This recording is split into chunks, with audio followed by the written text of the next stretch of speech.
January 1943, Central Texas. The dawn spills over the horizon like slow-moving fire, washing the plains in copper and dust. Wind stirs across the open range, brushing through the mesquite trees and tilting the worn hats of American sentries posted by the camp gate. Beyond the wire, the land stretches endlessly, flat, sun-baked, unbothered by war. A low truck hum breaks the silence, its tires grinding on gravel.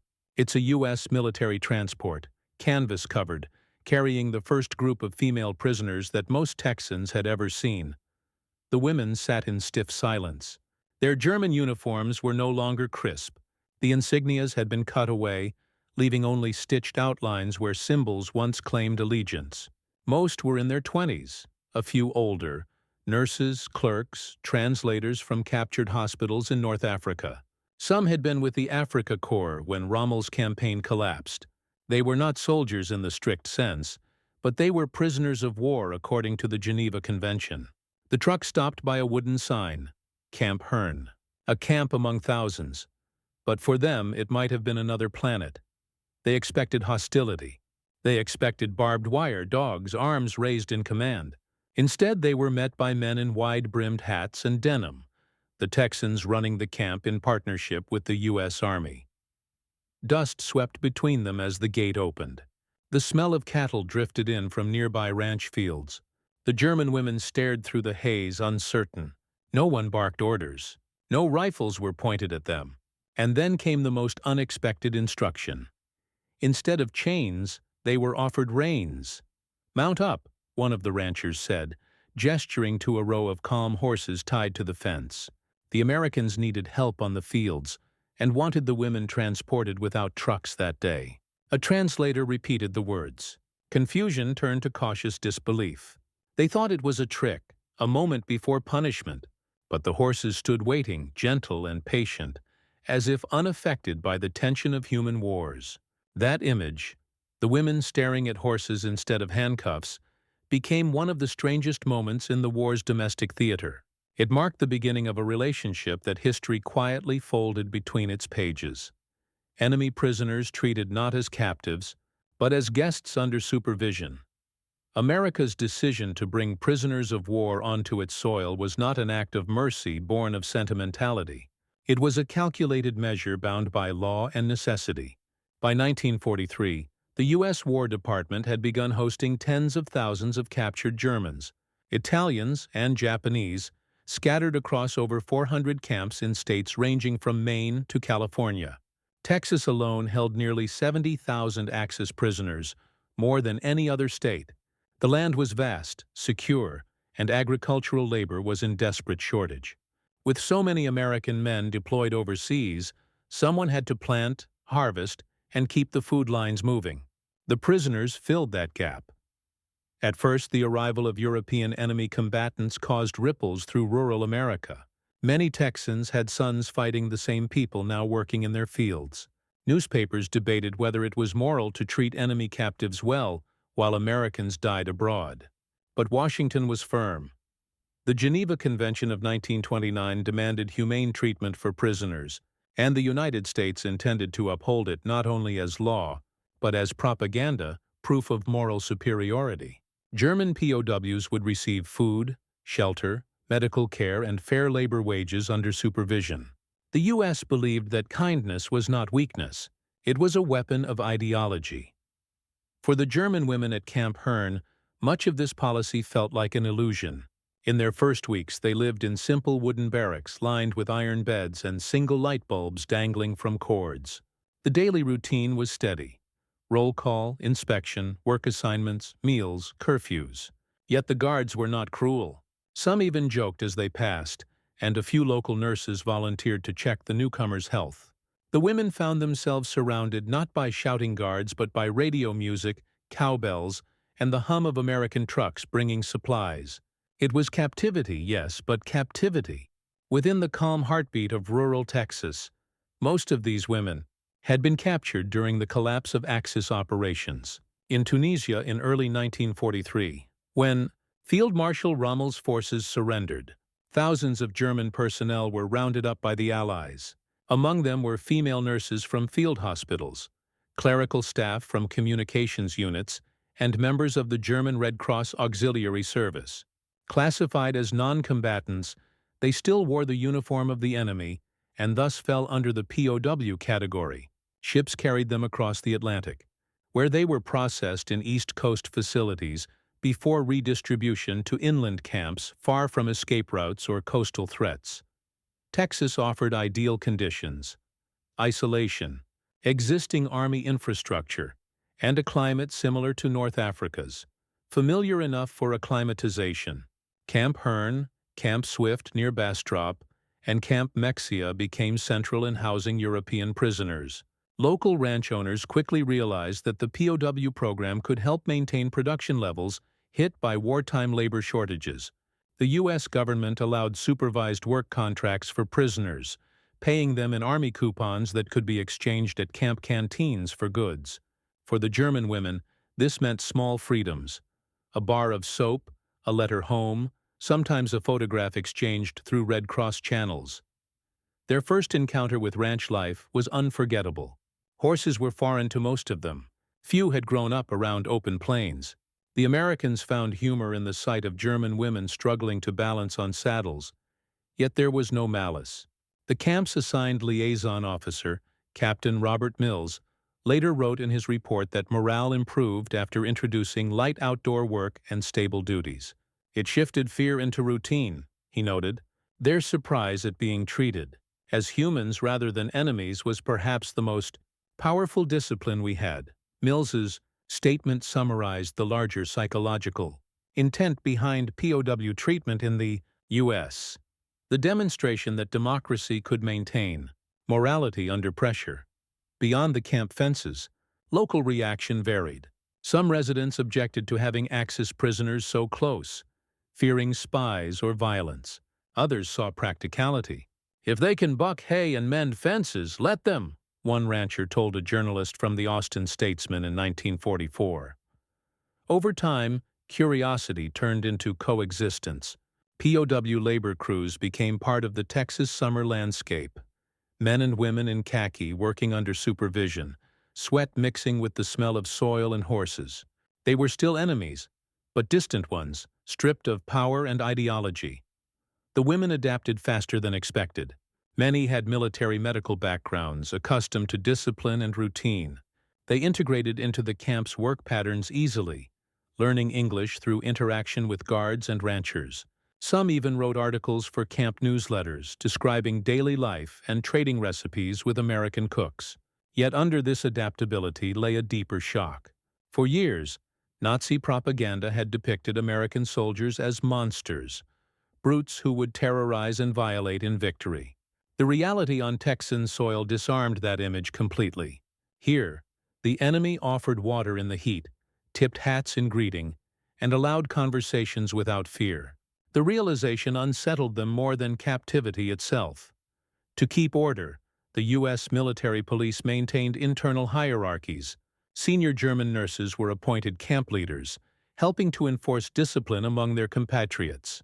Disputes were rare, though ideological tensions simmered beneath the surface. Some women remained devoted to National Socialist ideals, suspicious of every display of kindness as manipulation. Others began to see cracks in their worldview. Red Cross inspectors often reported that the German prisoners in Texas seemed emotionally stable, with occasional signs of moral confusion regarding the contradiction between Allied propaganda and their experiences. It was a polite, bureaucratic way of saying that humanity was winning a quiet psychological war. By mid-1944, there were nearly 500,000 POWs across the United States. While men performed heavy labor, lumber cutting, roadwork, construction, the women remained centered in agricultural and domestic tasks. Texas, with its vast ranches, played host to some of the most unusual collaborations in wartime history. German nurses assisting in veterinary care, former clerks helping tally harvest data, even a few former secretaries teaching local kids fragments of German songs under watchful eyes. These encounters were small and human, yet transformative. The Americans, with their easy humor and faith in decency, chipped away at the boundaries that ideology had built. Life at Camp Hearne and similar sites developed its own rhythm. Sundays were quiet. The women received letters, attended religious services, and were sometimes permitted to walk under escort beyond the immediate camp area. The sight of German women in modest khaki uniforms walking beside American guards became oddly normalized. For some Texans, the war seemed far away. For others, these POWs were reminders of its global reach. And for the prisoners, every sunset over those wide, flat plains blurred the line between exile and belonging. As the months went on, many of the German women began keeping journals, often hidden from official inspection. They wrote about the smells of Texas, dust, sweat, and horses. They wrote of the sky's endless color, of the songs American soldiers sang in the evening. One anonymous nurse recorded a moment when a guard handed her a piece of pecan pie on Christmas Day, wrapped in wax paper. He said, "Merry Christmas, ma'am," and walked away, she wrote. I stood there unable to reply. I thought of all the American flyers buried back home. I don't know which of us should have felt shame. The war outside raged on. In Italy, the Allies pressed north. In France, preparations for invasion were tightening. The Axis world the women once served was collapsing piece by piece. Yet here, thousands of miles away, war unfolded as a faint echo carried by radio broadcasts crackling through the camp loudspeakers at dusk. They would gather under the porch near the administration building, listening to the distant names: Cassino, Anzio, Normandy.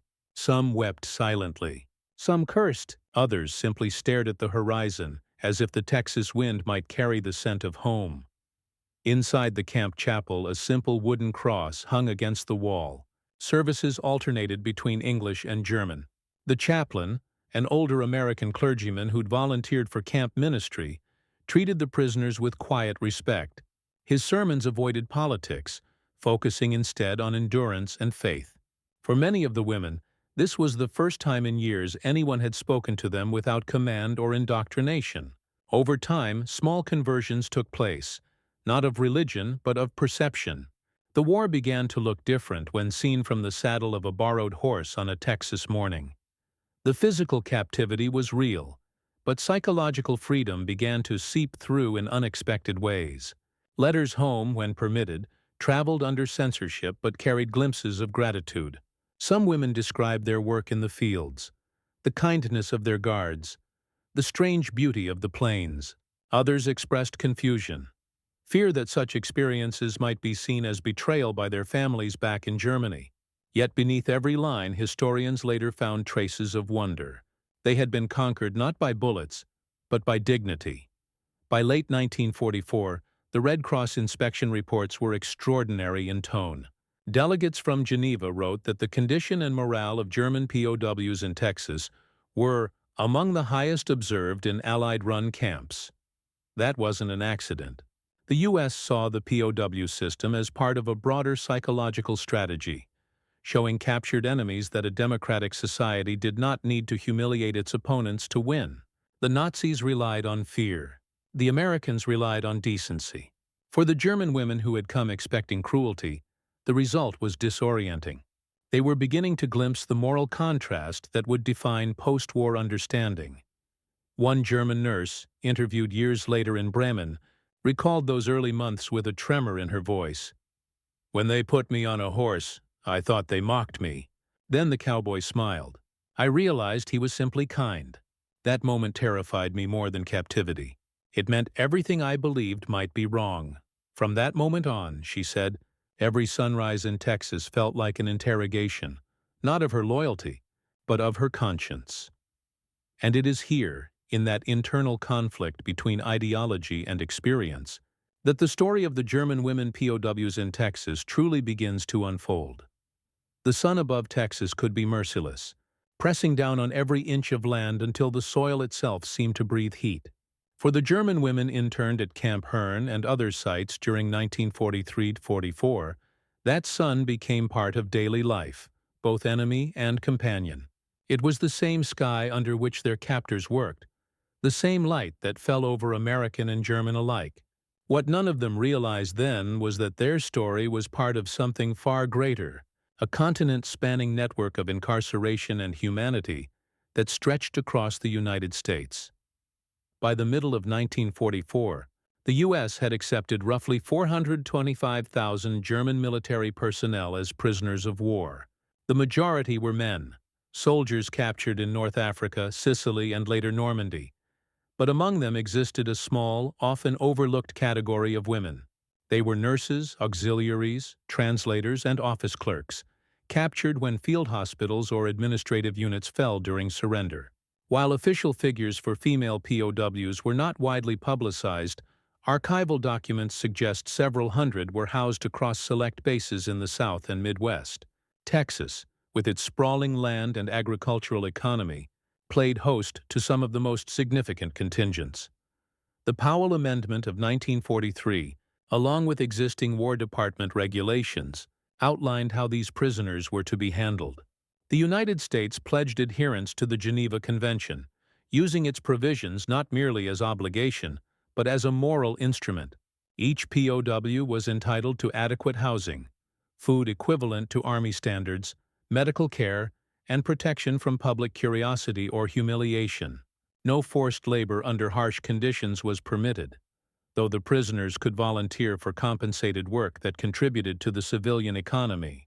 The purpose, according to internal memos from the War Department, was to demonstrate the practical superiority of democratic principle over authoritarian command. In simpler terms, America wanted to show that it could win a war without losing its conscience. Texas was uniquely suited for this effort.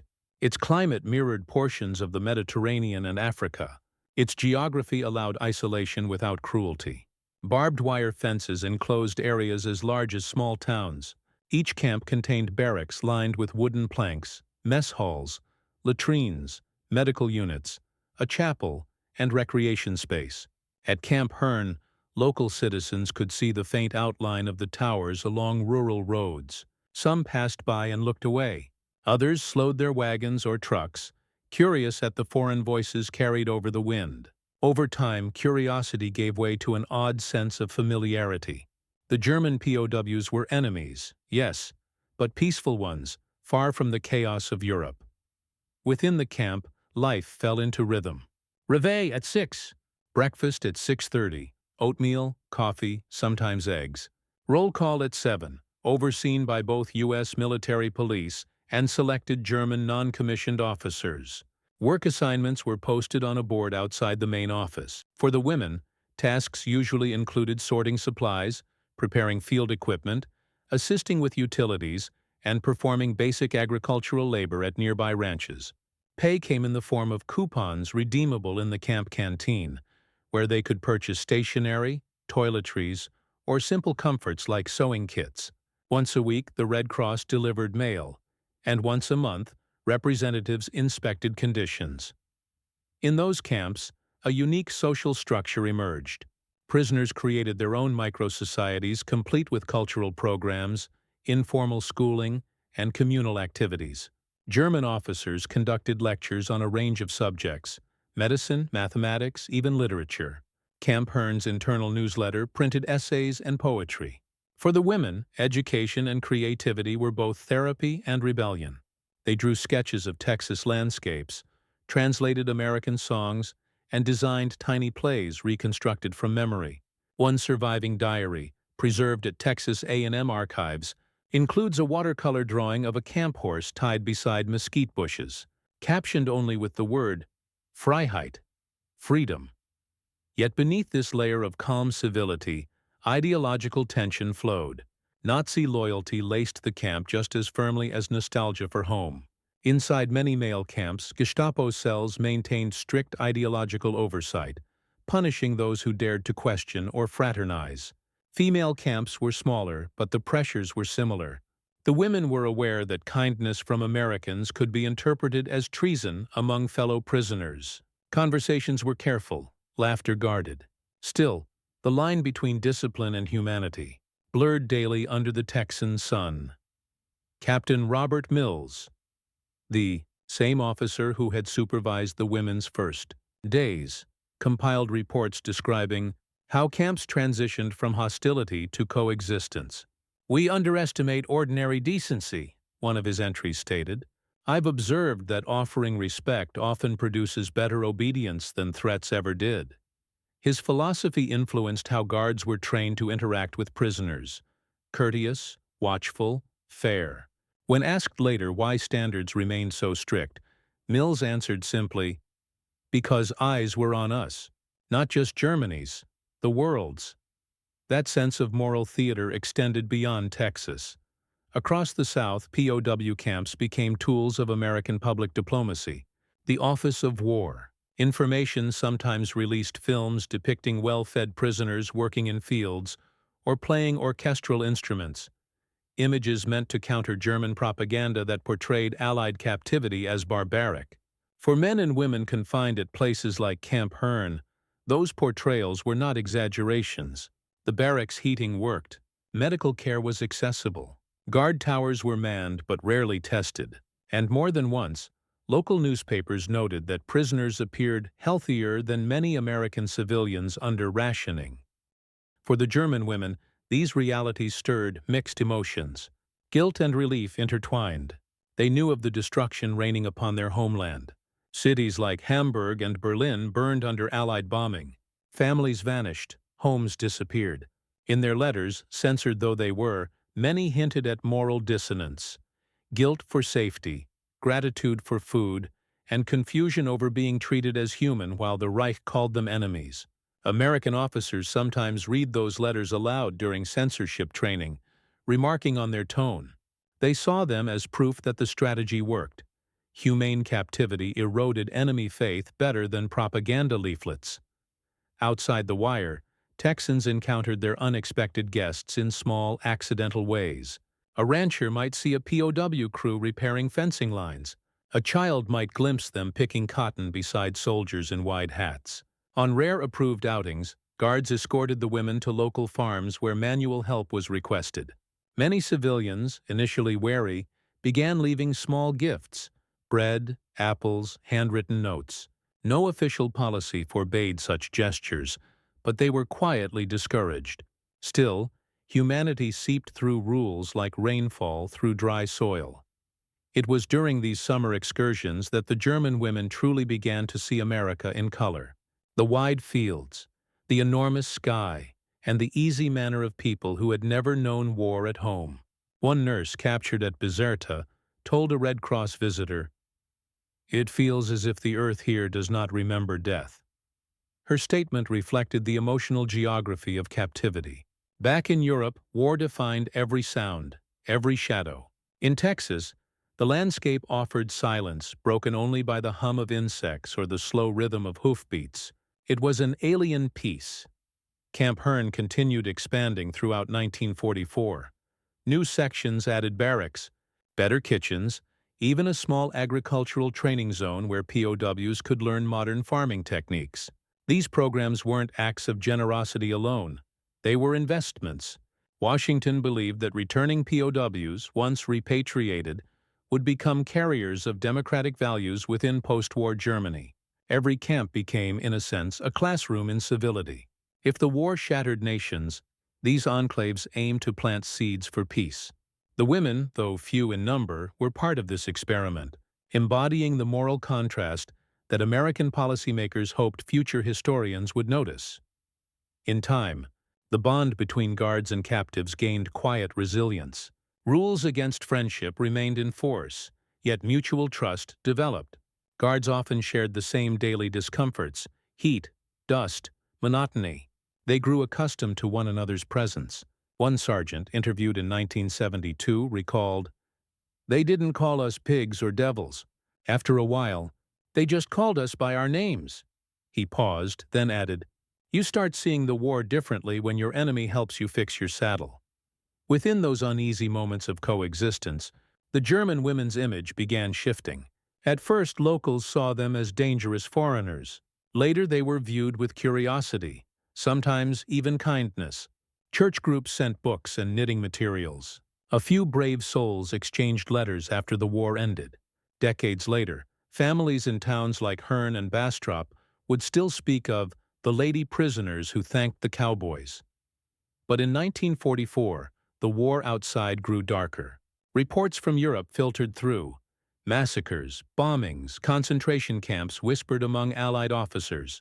The POWs were not told of these in detail, but rumors reached them through the radio static. Some denied them as fabrications of American propaganda. Others listened in silence, faces pale, eyes averted. For the women, the conflict between loyalty and truth widened. Their captors' mercy made it harder to believe the Reich's claims of Allied barbarity. Doubt was the beginning of collapse, not military, but moral. That same year, a transfer of new prisoners arrived at Camp Hearne, male soldiers captured in Normandy, bringing with them stories of devastation and defeat. The sheer contrast stunned the camp's older occupants. The men were gaunt, hardened, their faith in victory alive but brittle. Among them, animosity toward the women's relative softness ran deep. They called them home senders, accused them of complacency. For weeks, the tension simmered. American officers intervened quietly, separating the genders again, though occasional encounters occurred at medical wards or communal events. Historians later concluded that those divisions mirrored the internal decay of the German war effort itself, fractures between fanaticism and disillusionment. Meanwhile, the Cowboys the German women had first met became symbols of America's paradoxical identity: toughness without cruelty, power without arrogance. They embodied a cultural narrative unfamiliar to Europeans accustomed to rigid hierarchy. To ride alongside a Texan who whistled folk tunes instead of shouting orders was an education in democracy without words. That daily exposure shifted minds more effectively than any lecture on freedom. Late that year, a severe storm swept across central Texas. Torrential rain flooded sections of the camp, forcing guards and prisoners to work side by side, reinforcing barriers and rescuing livestock. One soldier later noted that it was the first time he had ever heard German women singing American songs during labor. The sound carried beyond the fences, mingling languages under gray rain. That night, as the storm cleared, lanterns glowed through puddles like small fires, and someone remarked that it looked like Christmas lights returned early. The next morning, the prisoners received dry clothes donated by local farmers' wives. It was a simple act, but it reinforced a truth that military manuals could never teach. Compassion had become their most unbreakable rule. By the winter of 1944, what began as captivity resembled coexistence. The prisoners had adapted to Texas, and Texas had quietly adapted to them. Still, beyond that calm horizon, the world burned toward its conclusion. Germany trembled under endless bombardment. The Allied invasion of Western Europe tightened its noose. News of the July 20th plot, an assassination attempt on Hitler, reached even the camps, stirring conflicting emotions. Some women were shocked. Others whispered a dangerous hope. When the newsreel showed Hitler alive, the air in the camp recreation hall went silent. For a heartbeat, America's prisoners held their breath. Yet in the stillness that followed, it was clear. Something had changed forever. The Reich's invincibility was no longer credible. The women prisoners began to look at the American flag flying over the camp gate in a new way, not as an enemy symbol, but as a marker of order amid a collapsing world. The irony was difficult to escape. Behind wire meant for enemies, they began to rediscover fragments of personal freedom. As 1945 approached, the Texas winter brought cooler air, softer light, and the first murmurs of defeat echoing across the Atlantic. The guards could feel it. The prisoners sensed it. Letters arrived from Europe describing ruins, hunger, anarchy. Home was still there on maps, but vanishing in form. Inside the camp, the air thickened with unspoken realization. The war that had decided their fate was entering its final act. And far from Europe's front lines, the fields of Texas became the quiet stage on which their inner wars began to unfold.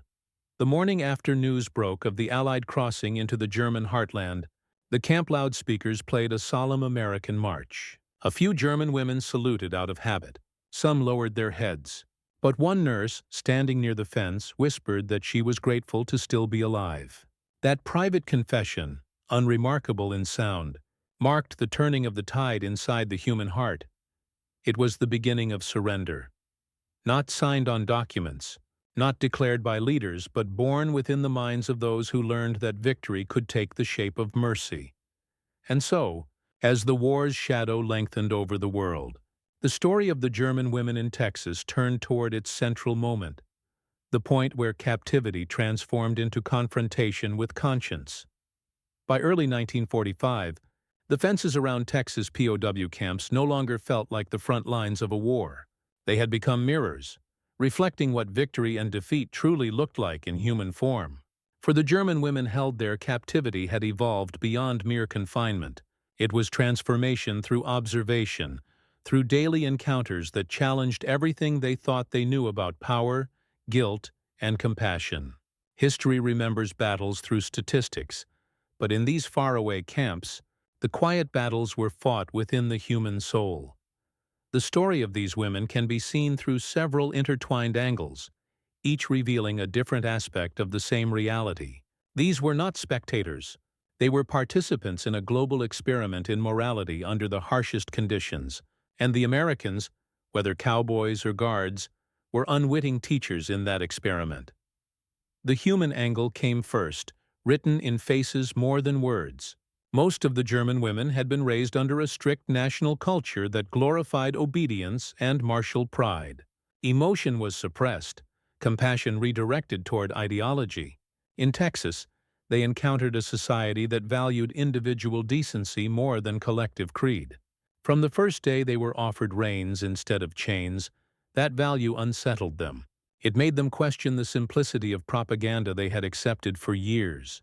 To meet kindness from the face of the enemy was to watch an entire belief system begin to fracture. They had been told Americans were crude, racially mixed, and morally corrupt. But the cowboys at Camp Hearne spoke little of ideology. They spoke of weather, crops, families, and the land.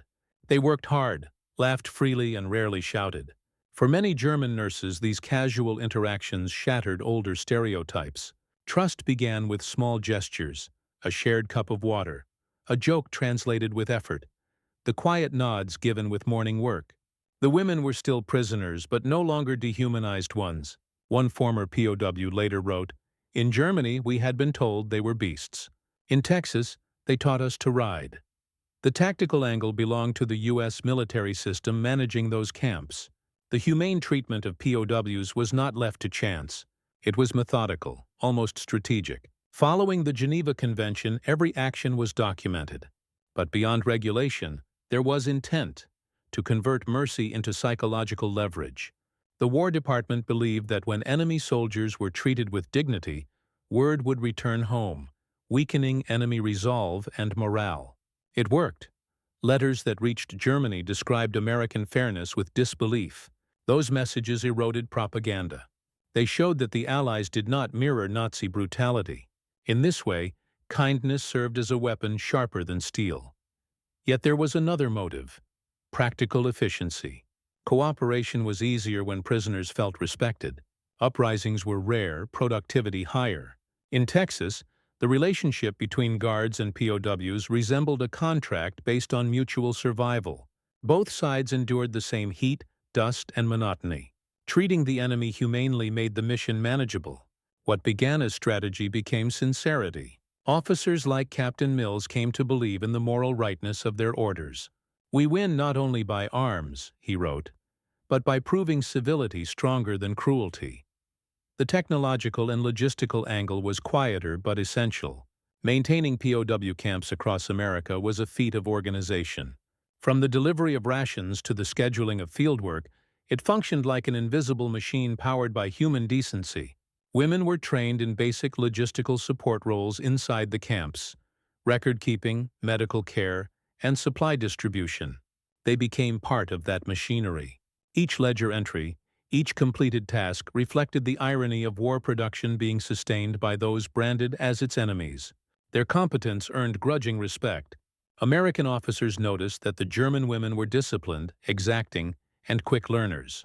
Some were even asked to assist with medical research on agricultural injuries, under supervision. These small collaborations turned camps into unexpected zones of trust during global conflict. But it was the moral angle that cut deepest. As Allied radio broadcasts began describing atrocities uncovered in Europe, whispers reached the Texas camps. The women were stunned. Some denied what they heard. Others grew silent, fearing that if they believed it, they would have to confront complicity. The contradiction was unbearable. Could the same nation that had produced their orderly, proud upbringing also have built death camps? The American Guards said little. Orders forbade political discussion. But the women saw the Guards' expressions: pity, sadness, sometimes disgust, and in silence, they understood. The war's moral inversion came to them not through lectures, but through the absence of hatred in their captors. When enemies act nobler than prophets, the collapse of belief becomes inevitable. The leadership angle extends from both sides of the wire. On one side stood the German camp elders, senior nurses and administrators with prior authority. They struggled to maintain order, knowing that morale was tied to discipline. Some clung to ideology as identity armor. Others softened. On the American side stood officers burdened with command decisions larger than themselves. How do you maintain security without cruelty?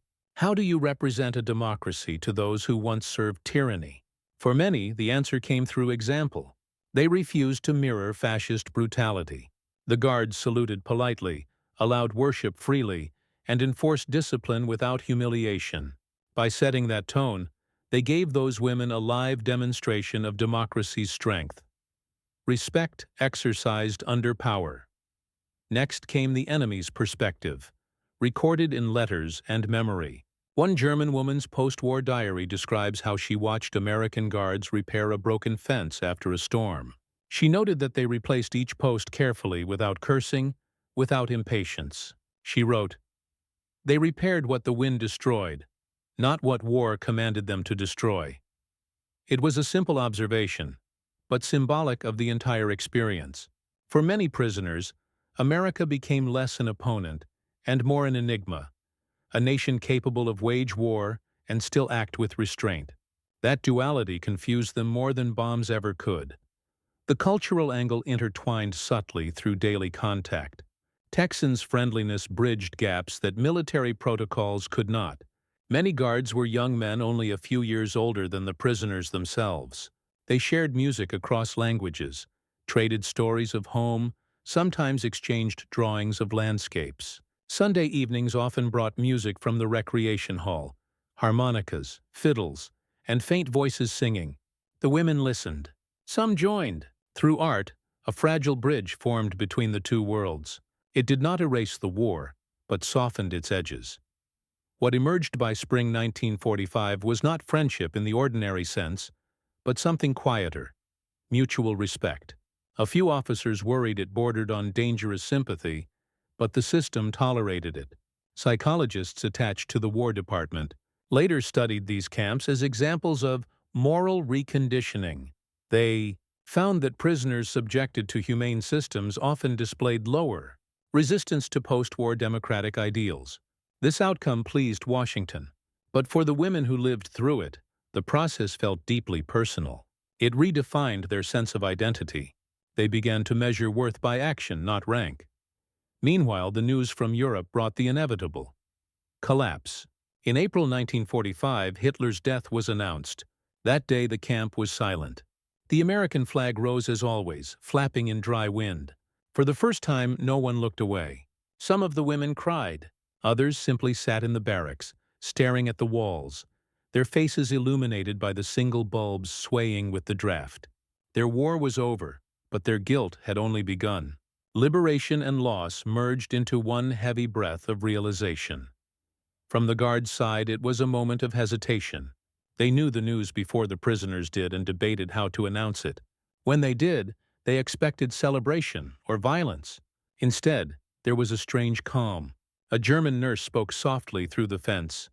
"So it ends?" The officer nodded. The silence lasted minutes, broken only by the echo of a distant radio proclaiming unconditional surrender. Then someone whispered a prayer, in German, then echoed in faint English. It was perhaps the first time both sides prayed for the same peace.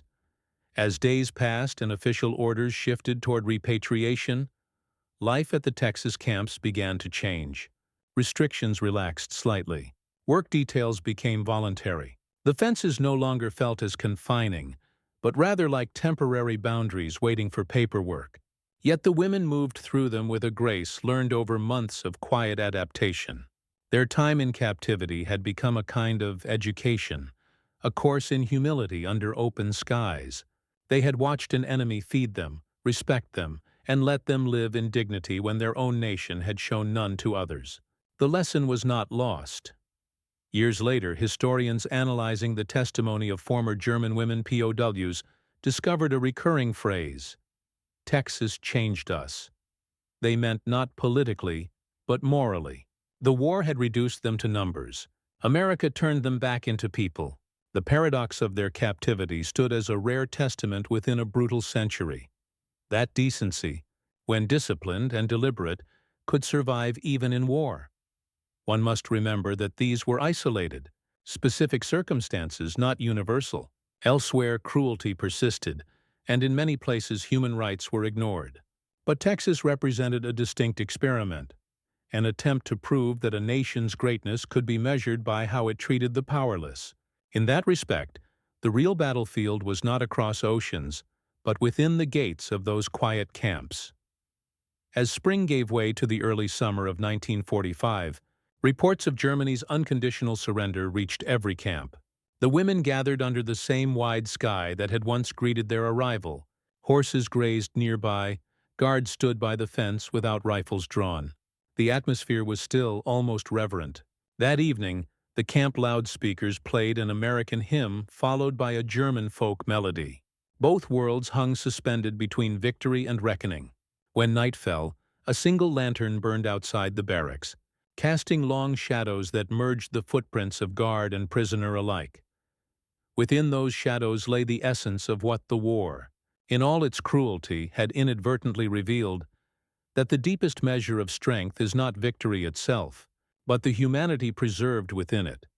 And this understanding was about to face its greatest test, as the camps prepared for closure, the prisoners for release, and the world for rebuilding. For the German women who had once expected chains, the next chapter would prove that what they learned in captivity would haunt them longer than the war that brought them there. The end of the European war came not with a bang in Texas, but with quiet wind moving through the open fields. In May 1945, the radio signal announcing Germany's unconditional surrender reached every camp across America. At Camp Hearne, the transmission crackled through uneven static. Guards stopped work. Prisoners froze mid-task. It was as though the world had folded into a whisper. Germany has capitulated. Those words traveled farther than bullets ever had. For thousands of prisoners, they meant salvation or shame. For the German women in Texas, they meant both. The morning after the announcement, the camp entered stillness. No one raised voices. No riots occurred. The guards marched the usual routes. The routines continued, but everything felt altered. The women sat in small groups outside their barracks, clutching Red Cross papers, staring at the cloudless sky. For months, they had sensed this moment coming, yet its arrival carried no satisfaction. To some it was relief that the killing had stopped. To others it was humiliation beyond repair. But for nearly all of them, the feeling that resonated most deeply was confusion. The nation they had been taught to serve above all else no longer existed. Captain Mills, still in charge of administrative oversight, wrote in his report that day, "They did not weep as victors, nor as victims. They appeared emptied."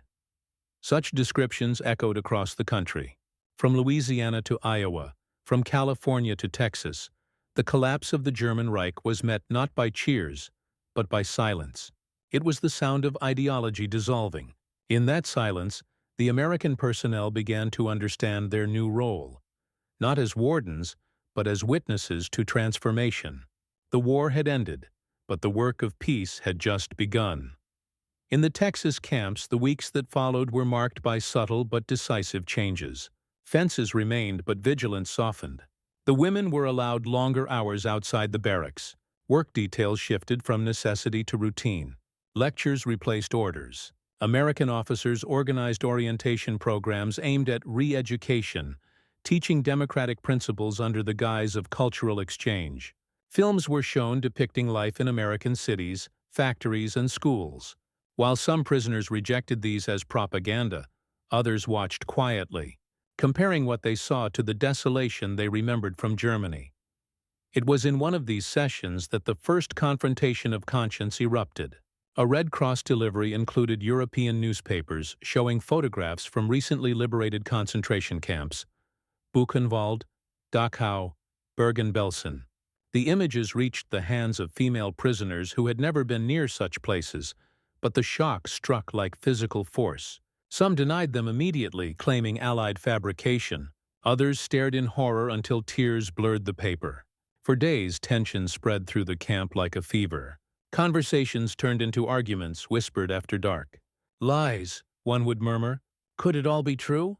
asked another. Captain Mills reported the shift. "Their denial is not from malice," he wrote, "but from terror at a truth too immense." The guards were advised not to comment, yet empathy, forbidden though it was, leaked through in glances and gestures. An American nurse assigned to the station clinic recalled later that one German woman fainted upon reading those reports. She whispered before collapsing, "If this is our legacy, then who are we?" That line found its way into post-war testimonials as the moment ideology gave way to revelation. Humanity confronted itself not in battle, but in shame. The climax of the Texas story lies not in violence, but in realization. What these women came to understand, standing under a sky so vast it erased boundaries, was that captivity had preserved them from the moral collapse of their homeland. By surviving, they became unwilling witnesses to the contrast between two forms of power, one built on fear, the other on restraint. The American guards, following orders to maintain discipline without cruelty, became their moral counterweights. Every rule enforced fairly, every act of respect extended across the fence chipped away at the myth of superiority taught to the German prisoners since childhood. One afternoon, a group of prisoners requested to assist in tending camp horses. Permission was granted. It was symbolic, perhaps unintentional, but that day captured everything the war's end stood for. As they led the animals out to pasture, one woman hesitated, touching the reins she had first been handed 2 years earlier. The same gesture that had once symbolized confusion now carried clarity. In that moment she understood that strength was not domination. It was care. That realization traveled swiftly among her peers. Soon after, small acts of kindness appeared daily. Shared food with guards, hand-sewn mementos left in canteens, sketches of camp scenes gifted before departure. They were apologies drawn in silence, yet not all transformations came peacefully. A handful of prisoners clung fiercely to their ideology, interpreting the surrender as betrayal. They argued among themselves, condemning others as traitors.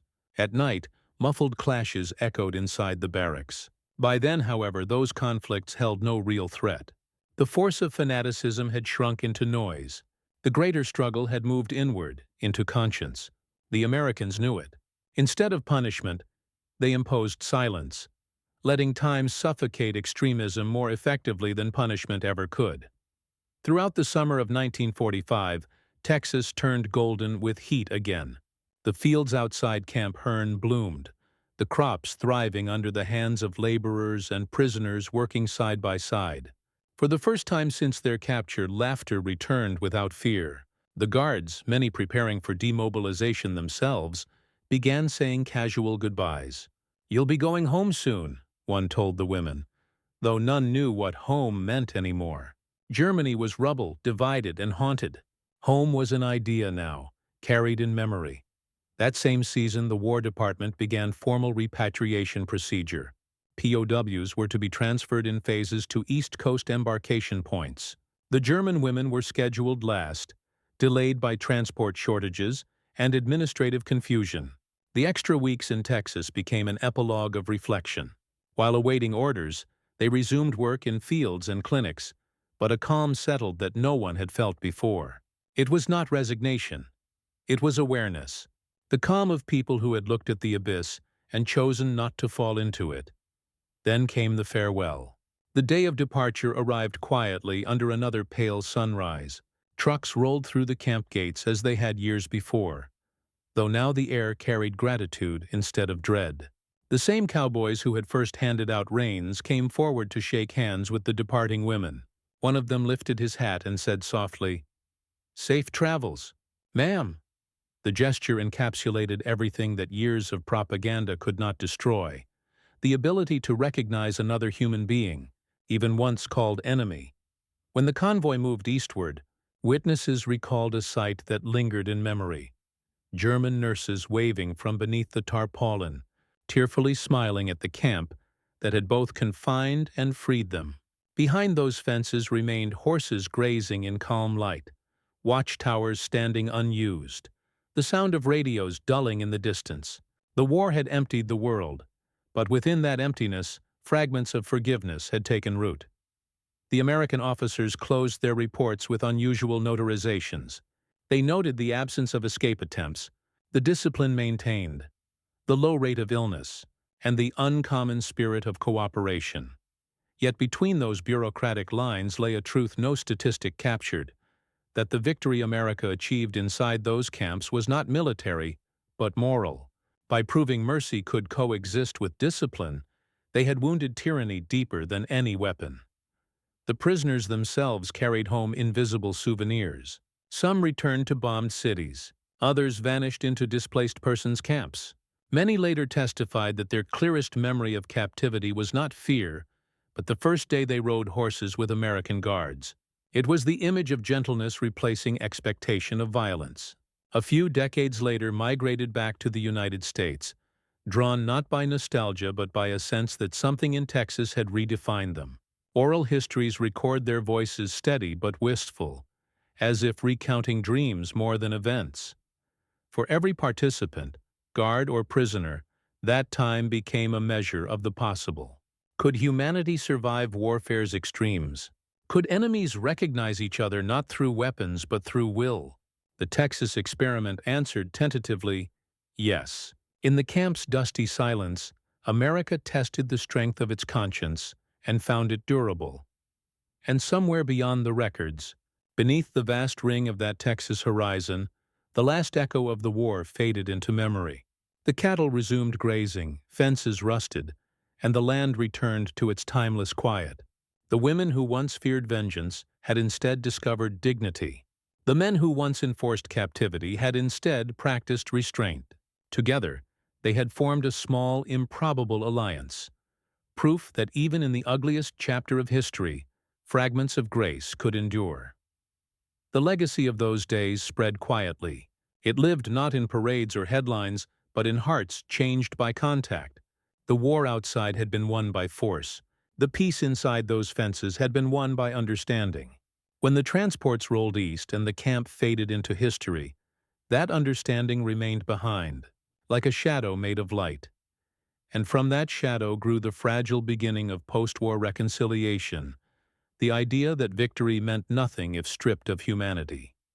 The American officers, watching the last trucks disappear into the horizon, stood silently under the rising heat. The war had ended. Now the burden of peace belonged to everyone, prisoner and liberator alike. When the last transport trucks left Camp Hearne and the dust settled over the Texas plains, only silence remained where once foreign languages filled the air. The barbed wire still shimmered under heat.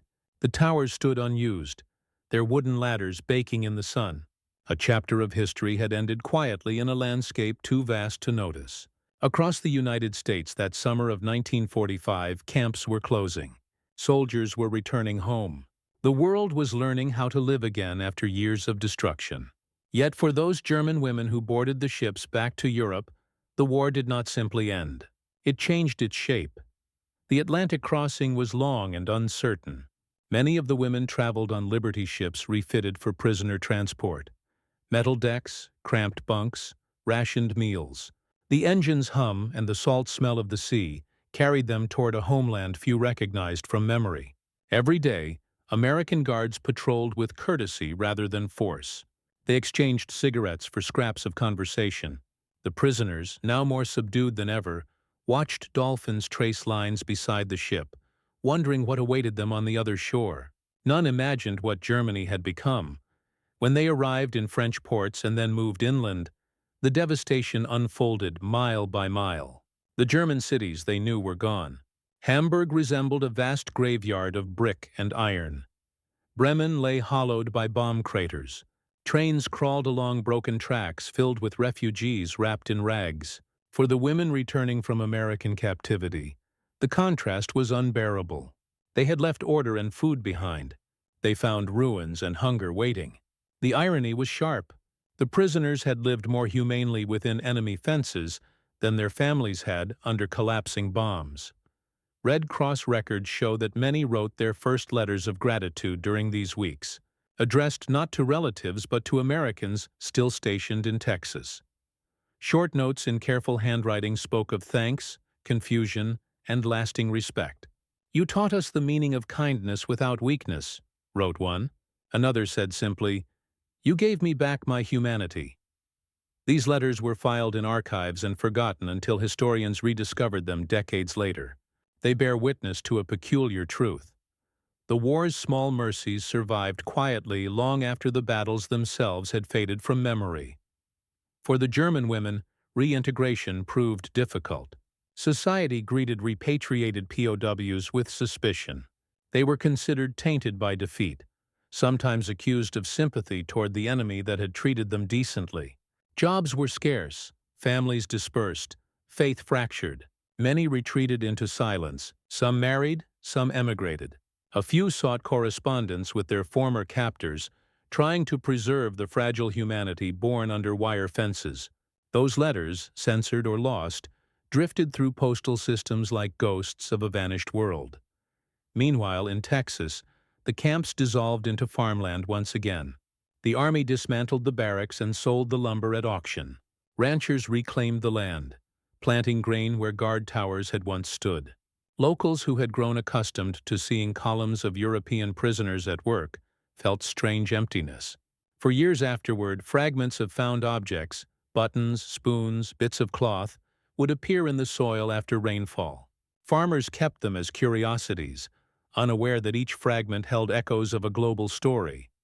American newspapers moved quickly to new concerns: veteran reintegration, atomic news from Japan, the dawning Cold War. Few mentions were made of the humanitarian chapters that had unfolded behind domestic fences. The story of POWs in America faded into official reports and local memory. Yet for those who had lived it, the lessons settled deep. Former guards spoke with quiet pride of how they had held to discipline without cruelty. One sergeant wrote in his notebook, "We beat them, but we did not break them." Maybe that is what made victory complete. In Germany's post-war years, as the Nuremberg trials revealed the horror of the camps, the contrast with their own captivity sharpened even further. Survivors of American POW camps, men and women alike, often testified to fair treatment. Western historians later noted that these testimonies played a role in softening early resentment toward the United States, making post-war reconciliation possible. The moral groundwork for future alliances was laid not in embassies, but in forgotten camps where compassion had been practiced as discipline. For the women, the psychological aftermath endured in silence. Many never spoke publicly about their captivity. But within diaries and memoirs, a recurring theme emerged: the haunting memory of wide skies. A Texas sky infinite, warm and unjudging.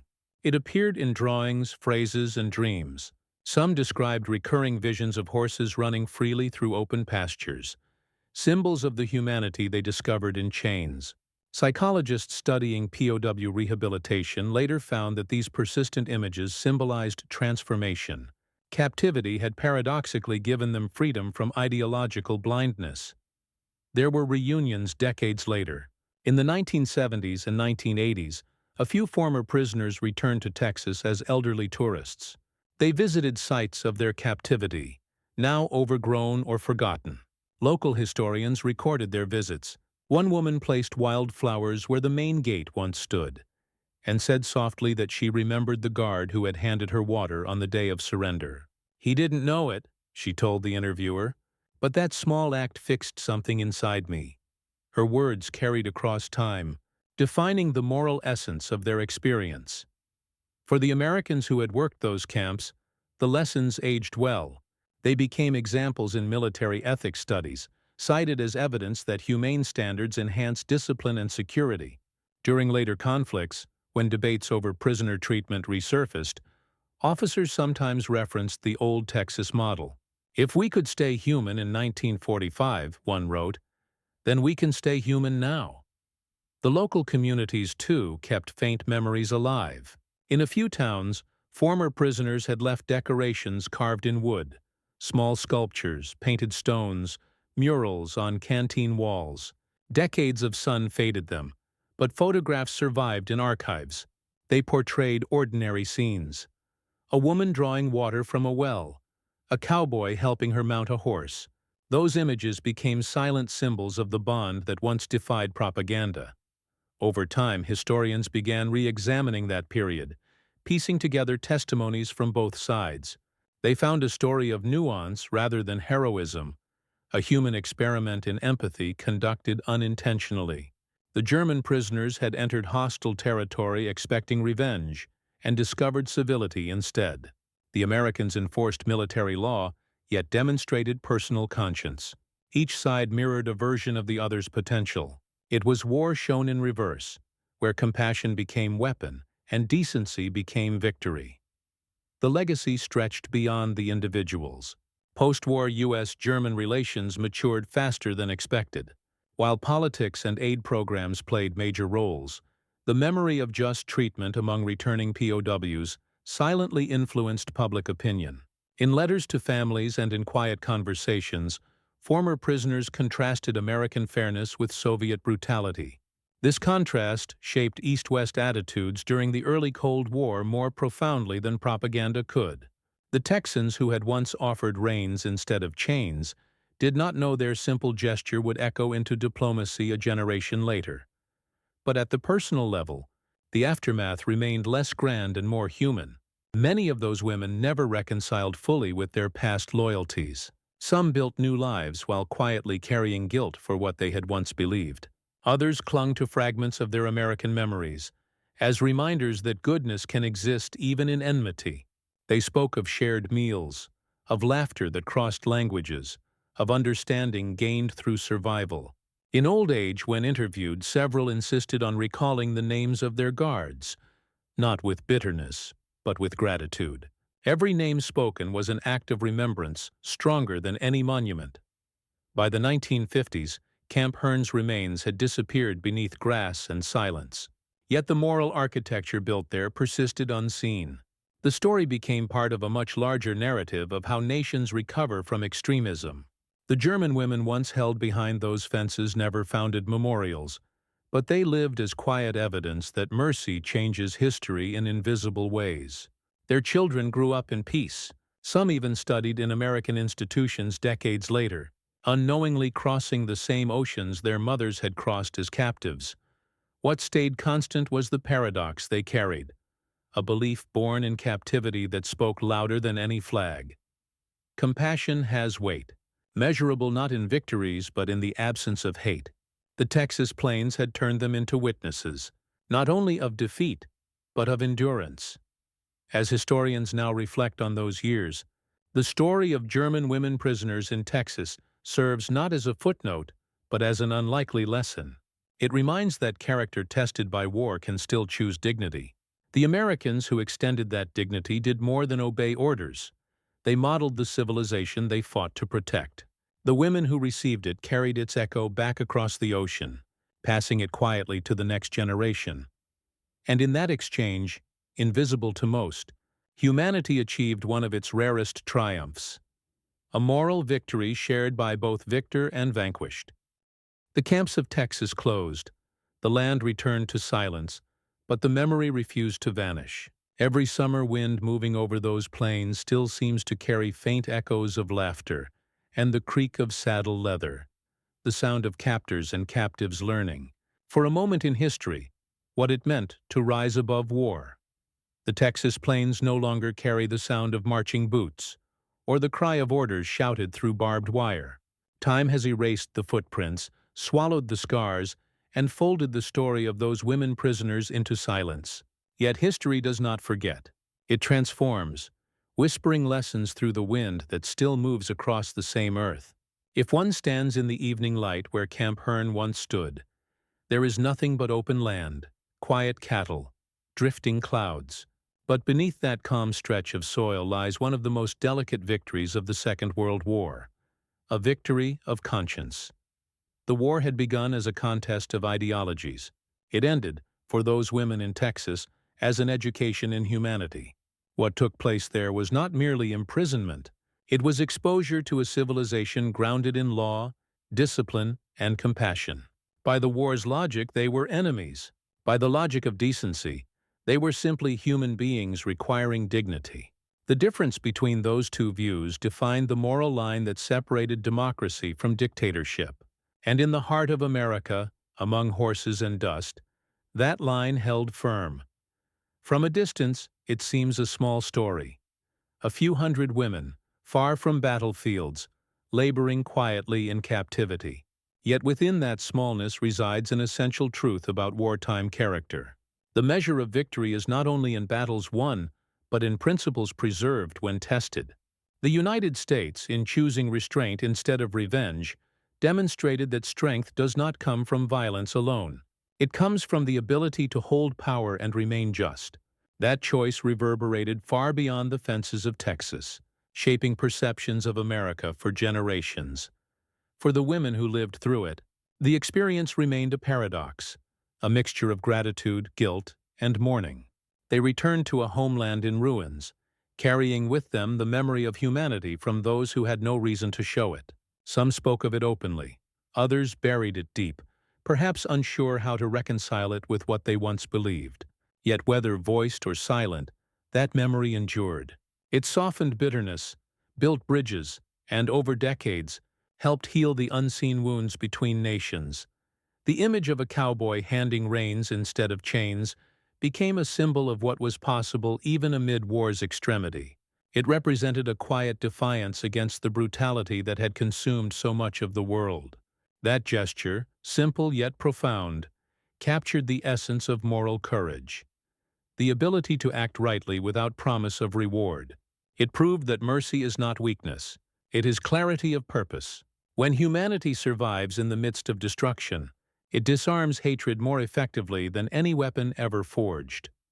In the years that followed, historians studied that era to understand how war could coexist with decency. They found in those Texas camps a blueprint for ethical victory, to safeguard values while defeating opponents.